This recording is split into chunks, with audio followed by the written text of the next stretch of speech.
Thank you very much, Madam President. Ladies and gentlemen, Mr. Guide, this has been a very interesting topical debate, a mixture of Christmas grandstanding and self-promotion, where nothing is achieved for child protection. At this point I would like to turn to current issues. Of course, yes, I have, and, it really is indescribable what you repeatedly take liberties with on the subject of child protection. I will now turn to current issues. Of course, drag queens do not read children's books because they think children are hot, but because they simply want to read stories. This quote comes from drag actor Jurassic Parker, convicted of child pornography, a buddy of Jan Bomerman, supported by the SPD. The SPD, who would like to speak about child protection today? Esteemed colleagues, the floor is now open to Ms. Behrendt, who is here at the lectern. Thank you very much. The SPD, which wants to talk about child protection today, the SPD, which does not want to delete child pornography like the one Jurassic Parker watched on the internet, even though it could. The SPD, which takes part in protests against child protection events, even when pedophiles call for it. The SPD, which denounced our AfD flyer about child protection to the public prosecutor's office. The SPD, whose youth organization openly considered abortion up to the 9th month. In the words of the great Franz Joseph Strauss, I would like to say,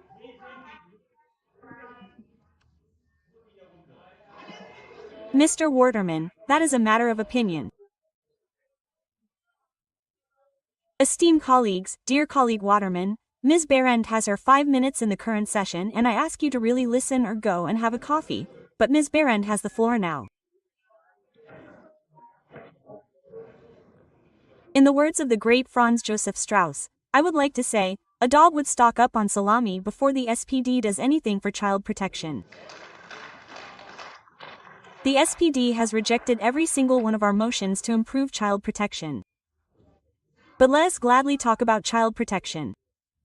Where should we start? Perhaps with the latest Bertelsmann study, according to which a quarter of daycare center employees frequently observe problematic behavior among their colleagues. Children are humiliated, isolated, and even tied to their chairs by educators. Children are shaken with a foot muff at wake-up time. Their mouths are forced open and a spoon is shoved into them when they eat. These are images like the one from Hanover, where a caretaker at an inclusive daycare center deliberately shoves an autistic girl and even throws her off a bench. If a courageous local resident had not filmed the incident, the perpetrator would probably still be torturing children today. And at this point I would like to thank everyone who does not look away, but stands up for our children.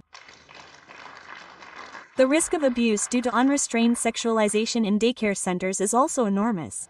I am reminded of the Avoido Daycare Center, also in Hanover, where a restricted room was secretly to be set up. In the course of this, allegations of abuse against a teacher also came to light, and here too the SPD stonewalled until fortunately the Youth Welfare Office banned the room and the teacher was charged.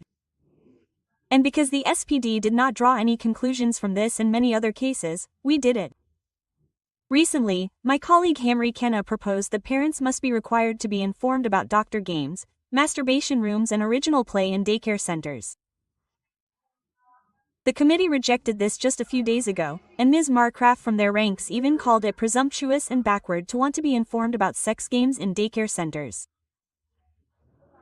For her, this demand would prevent children from freely living out their own life plans. And let's take a look at these life plans. I quote with the permission of the President, there are successful pedophile relationships that help and encourage the child.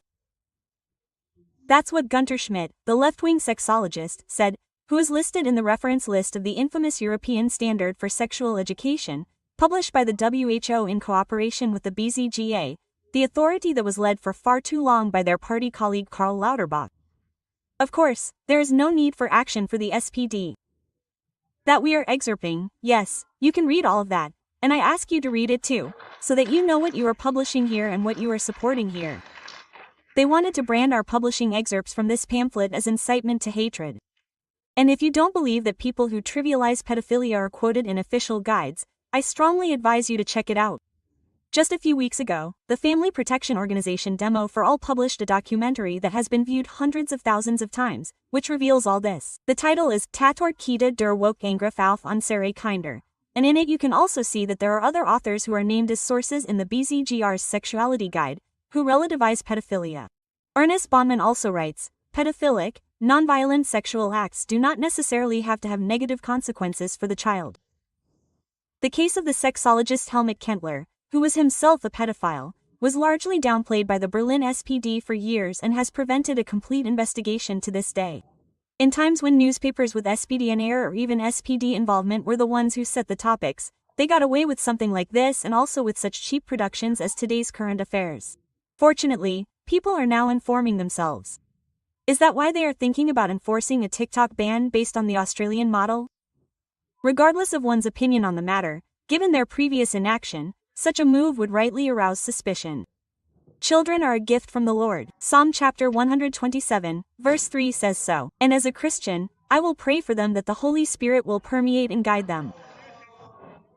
And until then, as a politician and as a mother, I will do everything in my power to protect children from their child-endangering policies. Thank you very much.